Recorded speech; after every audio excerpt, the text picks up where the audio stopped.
Сәләмсез мөхтәрәм тамашачыларыбыз, Татарстан Яңа Гасыр каналында сез татарлар тапшыруын карыйсыз. Безнең максат бөтен дөньяга сибелеп яшәүче милләттәшләребезне берләштерү, аларның яшәешен яктырту. Бүген безнең программада кешенең күңел дөньясына ачкыч тапкан язучы, Шәхесләр сәхифәсендә Әмирхан Еники. Яшәү күп, эш азрак. Мин моны һәр вакыт шулай туеп килдем инде. 400 еллык тарихы булган Чертуш авылына сәяхәт.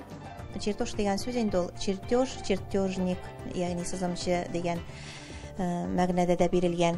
Ульяновскида Муса Җәлилгә багышлап шахмат буенча традицион турнир узды. Халык елдан-ел арта бара, көтәләр, сырыйлар, качан була, җыйналар, бүтән милләтләр дә килә башлады. Муса Җәлилнең туган ягы Оренбур шәһәрендә дә патриотик акция үтте. Үтерсәгез, әйдә үтерегез, кытырыгыз аннан, биегез, тик шагыйрьгә кара китерегез. Кешенең күңел дөньясына ачкыч тапкан язучы. Татар классик әдәбиятын гаҗәеп матур образлар белән баеткан, үзеннән соң уелмас эз калдырган шәхес. Сүз күренекле татар язучысы, данлыклы морзалар нәселе дәвамчысы Әмирхан Еники турында. Бу көннәрдә бөтен татар дөньясы аның тууына 110 ел тулуны билгеләп үтә.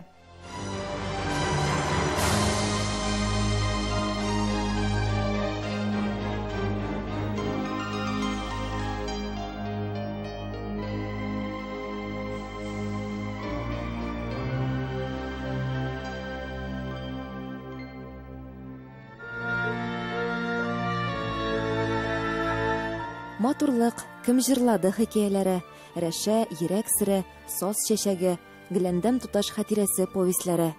Бу һәм башка әсәрләре аша укучының күңелен әсир иткән әдип, нечкә хисле, лирик язучы.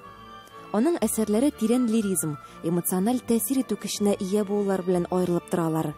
Әмирхан Еники иҗаты бер-берсен кабатламый торган күп төрле образлар галереясы ул. Ни өчен без бүгенге көндә дә аның әсәрләренә шәйләнеп кайтабыз? Чөнки чынлап та ул бүгенге көндә актуальлеген югалтмады. Әмирхан ага ул һәр җөмләсен, һәр хәрефен мең кат уйлый. Аның һәр бер сүзе кирпеч кебек. Менә берсеннән берсен аерып булмый. Аның фикере дә шулай. Ул көненә бер генә җөмлә яза торган булган, уйлап яза торган булган. Бүгенге көндә алай кемгә бер җөмлә генә язып булмый, кемгә 10 хәбәр чыгарга, 10 рецензия язырга кирәк.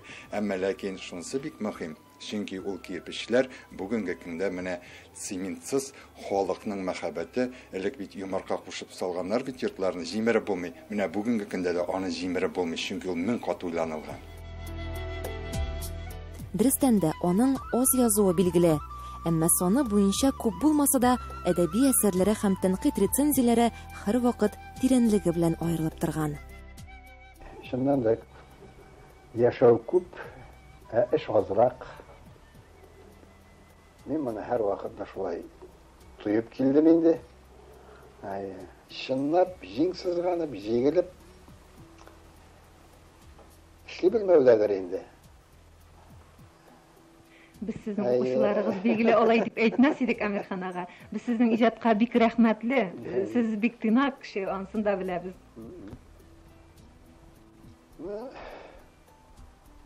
Һәр хәлдә җыйып әйткән вакытны, менә 80 яшь ул бик зур яшь инде, шушы яшькә мин килеп җиттем. Мәгәр шушы гомер эчендә эшләнгән хәзәрәсе белән әлбәттә мин тулысынча канәгать түгел. Аны мин ачык әйтәм. Әмирхан Еники 1909 елның 17 февралендә элекке Өфә губернасы Бәләбәй иязы, хәзерге Башкортстанның Болгавар районы, Яңа Каргалы авылында туган. Яшьтән үк әдәбият, иҗат белән кызыксынган Әмирхан Еники 1925 елда Казанга килә һәм китап кибетенә эшкә урнаша. Бер елдан Казан университеты каршындагы эшчеләр факультетына укырга керә. Шушы чорда көндәлек матбугат битләрендә аның әдәби парчалары һәм хикәяләре күренә башлый. Оннан Кызыл Татарстан газетасы редакциясендә штаттан тыш хәбәрче хезмәтендә була. Төрле урыннарда техник укыту буенча методист, инструктор, укытучы булып эшләп ала. 1941-1945 елларда әдип Ватан сугышы фронтында. Оннан соң Әмирхан Еники берникадәр вакыт Совет әдәбияты журналында әдәби хезмәткәр һәм Татарстан радио комитетында әдәби тапшырулар бүлеге мөхәррире булып эшли. Оннан 2 ел дәвамында Казан авиация техникумында татар телен укытып ала. 1953 елдан гына ул бөтенләе белән профессиональ язучылык хезмәтенә күчә. Резида Хигарованың Ренат Харис сүзләренә язылган «Ак кагаз» дигән әсәрен җырын башкарам. Без инде мин үзем татар мәктәбендә укыгач, безнең уку программасына аның әсәрләре керәдер.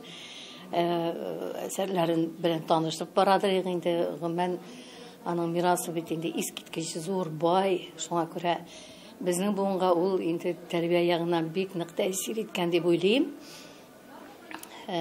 Андый шәхесләр әлбәттә ул безнең милләтебезнең зур байлыгы. Менә алар безнең өчен барысы да маяк булып торалар дип әйтсәм була. Әмирхан аганың үзе кебек. Искә алу кичәсе дә гаҗәеп моңлы булды. Сәхнәдән ул яраткан җырлар яңгырады. Бүгенге матур кичәдә Алла берсә Кара Урман Саих Сайдашев ятыннан һәм Динар тауы нәкъ ил драмасыннан. Аларны читер илһамланып алгандыр, менә шул прозалар язганда, ниләрне язганда. Искиткеч матур җырлар һәм без ул җырларны җырлап китәс килгән инде бүген. Халыкка таныш булган җырлар, матур җырлар. Тамашачы, укучылар да бу кичәне көтеп алган. Менә мәсәлән, матурлык дигән әсәрен генә алыйк, аны ничек кат-кат укымыйсың инде. Искиткеч әсәр бит. Менә шушы матурлык әсәре белән мин балаларымда үземне яратырга өйрәттем. Укучыларыма да әниләрен яратырга өйрәттем. Гөләндәм туташ дигән әсәре мәсәлән, Салих Сайдашев турында бит. Шул кадәр матур әсәр. Әсәрләре бик күп инде. Бүтән әсәрләрендә укыдым. Соңгы китабын да укыдым. Барлык әсәрләрендә бүген менә көчкә билет табып килдек шушы кичәгә. Әмирхан аганың үзенә генә хас сыйфатлары бар. Замандашларының һәрберсе диярлек, аның һәр сүзен үлчәп, тәмен белеп сөйләве турында җиткерде безгә. Аллага шөкер, Әмирхан абый кебек классиклар белән аралашып калырга туры килде. Үйләрендә дә булдым, интервью алдым. Ул интервьюны мин заманында мәдәни җомгада бастырып та чыгардым. Ул хәлбуки дип әйтәдер инде, хәлбуки җөмләне әйтеп бетергәндә әйе дип куя торган гадәте бар инде. Менә теге сыннап та әйткәнчә салмак кына әкренләп сөйләшә. Менә шул теге соңгы сүзне аксакаллар әйтә дибез бит инде. Без идарә утырышында гадәттә соңгы сүзне ул әйтәдер инде. Менә төпле соңгы сүз ул әйткәч, барсы да аңлаша була дигән кебек килеп чыга инде. Аңлаша без яшьләр сөйли, тегесе булсын сөйлиләр дә, көтеп торалар инде. Аксакаллар нәрсә әйтер икән дип, Әмирхан абый инде менә үзенең фикерен әйтә торган инде. Әйе, хатирәләр кичәсе. Әсәрләреннән изекләр укыдылар. Аның турында замандашлары сөйләде. Үзе белән сакланып калган видеоязмаларын да тыңлаттылар. Тамашачы һәр чыгышны алкышларга күмде. Менә сез кыңгырау, ничектер турып сакланып калган. Әллә нидә бер мин аны кулыма алып, шак кына селкеп карыйм. Сез кыңгырау, шунда ук телгә килгәндәй, дәртле тавышын чыгара. Замзин, замзин. Лейсин Хаҗиева, Татарлар, Казан. Яңа Шишмә районы Чертуш авылының төгәл барлыкка килү вакыты билгеле түгел. 300-400 ел тирәсе булырга тиеш ди чертушлылар. Безнең төшерү төркеме әз генә булса да ачыклык кертү өчен юлга кузгалды. Татар авыллары тапшыруыбыз үзәгендә. Чөнки авылларда безнең халкыбыз тарихы. Гөлия Садыкова дәвам итәр.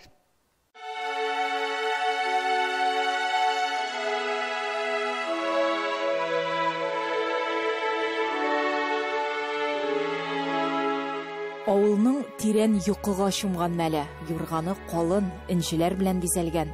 Гомумән, татар салаларының ниндидер бер моңы, төсе, сире бар. Төп байлыгы әлбәттә кешеләре. Бүгенге көндә Чертуш авылында 312 кеше теркәлгән, 89 хуҗалык. Халык тулайым алганда авыл хуҗалыгы белән терлекчелек, игенчелек белән шөгыльләнә. Безнең эш урыннары инде күбрәк агрооснова җәмгыяте, шунда авыл хуҗалыгында эшли. Ләкин бар шулай ук нефть өлкәсендә эшләүчеләр дә, бюджет өлкәсендә эшләүчеләр һәм башка больница сферасында, Газпром һәм башка шундый район күләмендә эшләп килде. Эшчән бездә халык, малны да күп асрыйлар ди җирлек башлыгы. Хуҗалыкларда 136 савым сыеры, бер фермер хуҗалыгы теркәлгән. Менә туучылар саны, балалар бармы, киләчәге бармы авылның? Менә булса инде безнең кискен проблема булып тора. 2018 елда Чертуш авылы буенча бер бала туды һәм 2 кеше бакыйлыкка күчте. То есть безнең бүгенге секендә яшьләр авылда калу менә булса инде проблема булып тора. Мәктәптә ничә бала белән? Мәктәп безнең 2011 елдан мәктәп балалар бакчасы булып үзгәртелде. То есть комплекс булып эшли. Балалар бакчасында 5 бала, мәктәптә 6 бала белем ала. Шулай да якты өметләр белән яши чертушлылар. Авыл төзек, таш юллар, балалар бакчасы, башлангыч мәктәп, фельдшер-акушерлык пункты, мәчет, китапханә бар. Мәдәният йортларына да тукталдык. 2013 елда яңа биналы була алар. Клуб мөдире Рәмзия ханым Мусина 29 ел дәвамында Чертуш авылы башлангыч мәктәбендә татар теле һәм әдәбияты укыткан. 2018 елның октябрь айыннан биредә мөдир булып эшли. Клубтан кеше üzülми, төрле берләшмәләр эшләп килә. Безнең мәдәният йортында 3 беренчесе аның без тарихта эзлебез клуб берләшмәсе, Тургай вокал ансамбль берләшмәсе һәм балалар өчен әкияттә кунаклы исемле клуб берләшмәләре эшли. Атнасына бер тапкыр узучы түгәрәкләргә һәр теләгән кеше җәлеп ителә. Төрле концерт чаралары оештыралар, үз күңелләрен күрә белә алар. Музей бүлмәләре дә бар. Биредә авылның үткәне, тарихы сакланыла. Кызыклы экспонатлар да җитәрлек. Менә минем кулымда бу сыял. Сыял бу чабата үргеч. Хәзерге вакытта бит инде бу бөтенләй сирәк очрый торган җайланма. Менә шуның белән элекке заманнарда чабата үргәннәр. Каян таптыгыз? Мин аны беләсезме? Юлдан таптым. Һәм безнең фәнни хезмәткәребез бар, Зирек авыл музей иҗатында сораган идем, ул сыял булып чыкты. Төгәл генә салага кайчан нигез салынганы билгеле түгел. Экспонатлар арасында Чертушта табылган 1753 елгы акча да бар. Шул табылдыктан алып исәпләсәк, якынча 300 еллар тирәсе булыр дип фаразлый халык. Атамасы да төрле аңлатмаларга ия. Чертош дигән сүз инде ул чертеж, чертежник, ягъни сызымчы дигән мәгънәдә дә бирелгән. Һәм шулай ук Чир һәм Туш дигән елгалары агымнары кушылган дип тә әйтәләр. Чирмешләр яшәгән як дип тә менә шундый версиялар бар. Ләкин анык кына никайдан килеп чыкканы аның билгесез. Инде алда әйткән идек, авылның төп байлыгы аның кешеләре. Горурланырлык шәхесләре җитәрлек. Чертуш элек-электән көрәшчеләр авылы буларак та данлыклы. Бүген дә дәрәҗәсен төшерми. Милли һәм билбаулы көрәш буенча Россия спорт остасы Булат Мусин да шушы авыл егете. Көрәшне беренче тапкыр мин Сабантуйларда әти мине көрәштергәндә, шуннан башланып киткәндер дип уйлыйм инде мин. Шуннан соң мәктәптә бераз шөгыльләндем. Һәм более теге ничек әйтим инде, профессиональ рәвештә бу 12нче елда Акбарс көрәш сараенда башланып китте. Көрәш синең өчен нәрсә ул?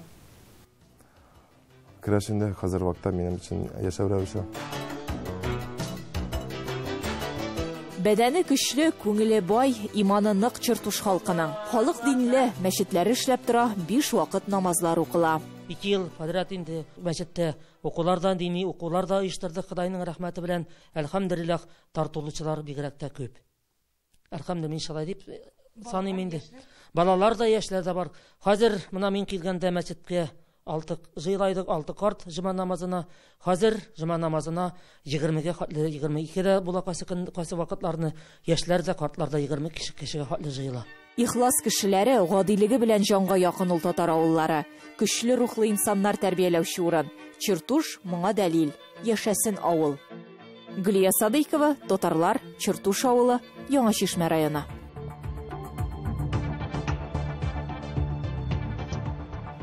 Сез татарлар тапшыруын карыйсыз, программабызның 2нче өлешендә. Ульяновскида Муса Җәлилгә багышлап шахмат буенча традицион турнир узды. Халык елдан ел арта бара, китәләр, сырыйлар, качан була, җыйналар, бүтән милләтләрдә килә башлады. Муса Җәлилнең туган ягы Оренбург шәһәрендә дә патриотик акция үтте. Үтерсәгез, әйдә үтерегез, кытырыгыз аннан, биегез, тик шагыйрьгә кора китерегез. Герой шагыйрь Муса Жәлилнең туган көненә багышлап Татарстандагына түгел, илебезнең байтак төбәкләрендә бик күп чаралар узды. Кайдадыр батырлык дәресләре, шигырь кичәләре, әдәби очрашулар үтсә, Ульяновскида исә шагыйрьгә багышлап шахмат буенча өлкә беренчелегенә традицион турнир тәмамланды. Өлкә татар мәдәният үзәгендә узган әлеге бәйгенең кайбер мизгелләре һәм катнашучылары хакында Рамис Сафин бәян итәр. Турнирны оештыручы, төбәкнең татар автономиясе каршында эшләүче Ак Тулпар шахмат клубы әгъзалары әле бәйге башланырга шактый вакыт алдан килеп, әзерлек эшләрен башлап җибәргән иде инде. Без һәр вакыт көтеп алабыз шахматчыларны. Бүген күрәсез инде, бүген күп халык җыела, балалар күп. Сатрадны. Мин вот 6 ел уенда үзем генә спонсор идем бу турнирны көн. Һәм теге елдан башлап, һәм быел безнең тагын 2 татар егете кушылды. Аларда булса Латыпов Нурали, да булырга тиеш. Һәм Якупов Салават белән Бафин Радик егетләр быел алар үзләренең акчаларына алар 10 комплект шахматлар алып бирделәр. 8-нче тапкыр узучы турнир быелда узган еллардагы сыман Муса Жәлилгә багышланган әдәби музыкаль кичә белән башланып китте. Аны Казан Федераль университетының Каюм Насыри исемендәге Мәдәни мәгърифәт үзәгенең Ульяновскидагы филиалы оештырган. Иртәнге таң нурыннан уянды ромашкалар. Елмаеп, хәл сорашып, күзгә күз караштылар. Назлады җил аларны, тибрәтеп акчукларын, таң сипте үсләренә, хуш исле сафчыкларын. Сәхнә янәшәсендә үк татар милләтен илгә түгел, бөтен дөньяга таныткан герой шагыйрьнең бюсты һәм аның легендар Моабит дәфтәрләре китабының күчерелмәсе куелган. Турнир барышында китап янына килеп, аны кулга алып караучылар өзелмәде. Быел катнашучыларның саны 40-ка якын иде. Шунсы сөенечле шуларның байтагы мәктәп укучылары. 8 ел уздырабыз инде, халык елдан ел арта бара, кетәләр, сырыйлар, качан була, җыйналар. Бүтән милләтләрдә килә башлады. Балаларны ярышка остазлары яисә укытучылар гына түгел, байтагын әби-бабайлары, әти-әниләре алып килгән. Рафаэль Япаров яшьрәк чакта үзе дә шахмат уйнаган, ә бүген исә 6 яшьлек анага Әминне китергән. Шахмат әлдә уйный белми, но шашкадан уйный инде. Без әле килдек инде күрүгә, өйрәнергә. Шулай дальше безнең дә идәрәләп китәр дип шахматтан. Шашканы кем өйрәтте? Шашка әтисе, мин өйрәттем, бергәләп шулай өйрәнәбез инде. Шынлы районнан килгән Сафиннар гаиләсендә барсы да шахматчылар. Гаиләнең хуҗабикәсе Ләйсән мәктәптә укыганда математиканы начар үзләштерә. Шуннан соң аны шахмат түгәрәгенә бирәләр. Уңышлары күзгә күренеп килә. Ул ел сайын бу фәнне 5-легә тәмамлый башлый. Буквально через 2-3 недели узнала, что, оказывается, шахматы — это и есть ключ к математике. После этого математика стала моим самым-самым любимым предметом и до сих пор остается. Турнирда Ләйсәннең кызы белән улы да катнаша. Алга китеп булса да әйтик, бүгенге турнирда Диана кызлар арасында беренчелекне, әнисе гомуми ярышта 2нче урын алды. Диана узган ел шахмат тактасы артында хәтта дөнья чемпионы Анатолий Карпов белән дә үзен зиһен һәм аң җитезлегендә сынап карый. Там сидели 8 человек, и он по очереди подходил к каждому, и каждый делал ход. Игра длилась очень долго, часа 3, наверное, играли. Он даже сам устал, сказал, что не ожидал, что так долго будет играть с нами. Ну вот. Мы играли, у нас позиция такая равная была, я решила предложить ничью. Сначала он отказался, сказал, давай еще поиграем. А потом уже мне сам предложил ничью, я согласилась. Зак еллар колхоз рәисе булып эшләгән хезмәт ветераны Заһит абый Айнетдинов бу турнирны бер генә елда калдырмый. Быел 8нче тапкыр катнашуы, тәүге тапкыр шахмат тактасы артына утыруы бүген дә хәтерендә. 4 яшьләр бар иде инде, мин шунда уйнарга тотындым, и шуннан башлап әлегә кадәр шахмат белән кызыксынам. Өйрәтте, братым өйрәтте. Ул башта аннан соң агачтан ясадык фигураларны, шул агач фигуралардан шулар белән башта башлап җибәрдем. Өлкәбезнең танылган шахматчысы Мәлик Абдуллаҗанов та бу бәйгедә беренче көннән бирле катнаша. Принимал участие в международных турнирах, выполнил балл международного мастера. Ну, я скажу честно, я радуюсь, когда проходит шахматное соревнование, потому что любое шахматное соревнование – это большой праздник для людей. Ведь основной смысл шахмат заключается в том, что он помогает людям общаться между собой. 4 сәгатьтән артык барган ярышка йомгак ясар вакытта җитте. Гомум бәйгедә беренче урынны быел да Мәлик Абдуллажанов алды. Кызлар арасында исә беренчелеккә Диана Сафина лаек булды. Аларга оештыручыларның дипломнары белән медальләр һәм акчалата бүләкләр тапшырылды. Ә инде турнирда һәр катнашучыга бүләк итеп, Муса Җәлилнең рус һәм татар телләрендә басылган шигырь китаплары бирелде. Ульяновск өлкәсеннән Рамис Сафин, татарлар. Теманы дәвам итәбез. Муса Җәлилнең туган ягы Оренбург шәһәрендә шагыйрьнең һәйкәле янында да патриотик акция үтте. Катнашучылар арасында хакимият җитәкчеләре, дин әһелләре, татар театры артистлары, мәктәп укучылары, татар җәмәгатьчелеге, Җәлил нәсле дәвамчылары. Акцияны Оренбург шәһәренең туган тел татар милли мәдәни мөхтәрияте Хөсәен Ямашев исемендәге китапханә хезмәткәрләре оештырды. Искә алу чарасы татар театрында музыкаль-драматик композиция белән дәвам итте. Оренбургтан хәбәрчеләребез репортажы. Байрак итеп илгә турлыкны утна суны кичте бу егет. Автоматы түгел, аты түгел, онты белән көчле бу егет. Үтерсәгез, әйдә үтерегез, кытырыгыз аннан, биегез.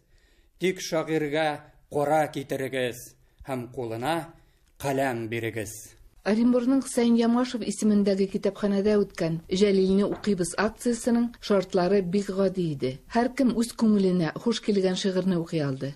Эй, Хәдишә, Хәдишә, кичегеп кайтып кичә, нинди эшкә чуалдың, яңа мода чыгардың. Кызлар, төнлә йөрмәгез, кыймадан сикермәгез, тагы әлләни йыртып, мода дия күрмәгез.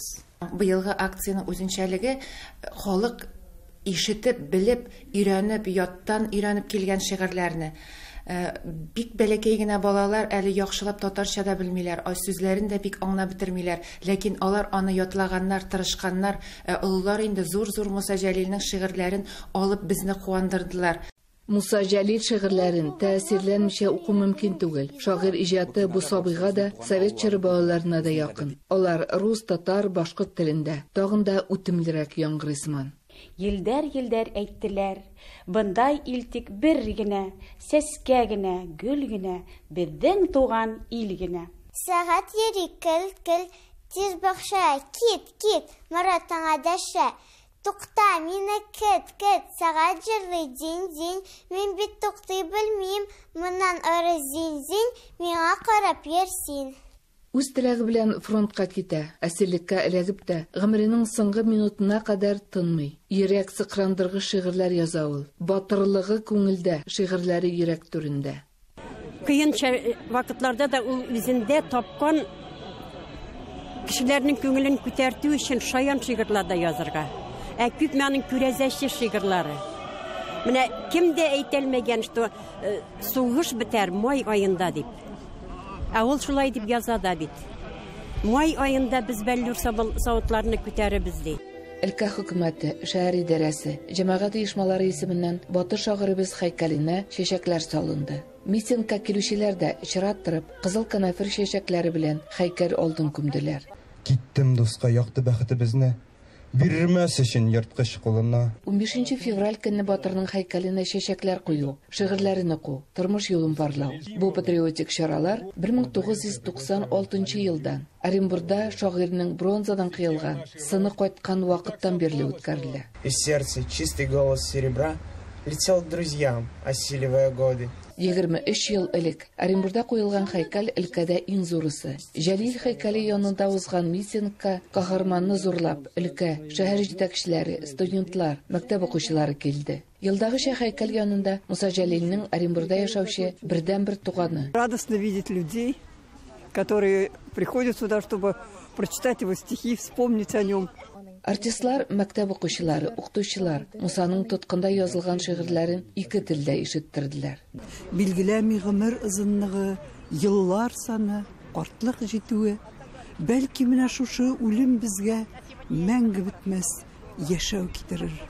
Театр белән дәүләт архивы тамашачыларга музыкаль-драматик композиция һәм «Гомрем минем моңлы бер җыр иде» исемле күргәзмә проект тәкъдим итте. Экспонатлар арасында Муса Җәлилнең үз кулы белән язылган документлар да бар иде. Интерес у посетителей вызывает докладная записка инструктора Орского уездного комитета Мусы Джалили, сделана его рукой. Фотография 1923 года, где Муса Джалили еще совсем юный, 17-летний. Театр сахнасынан Мусаның тоткынлыкта язылган шигырьләрен кабат ишеттерделәр. Спектакль өзекләре аша якташлары турында хәтерләрен яңарттылар.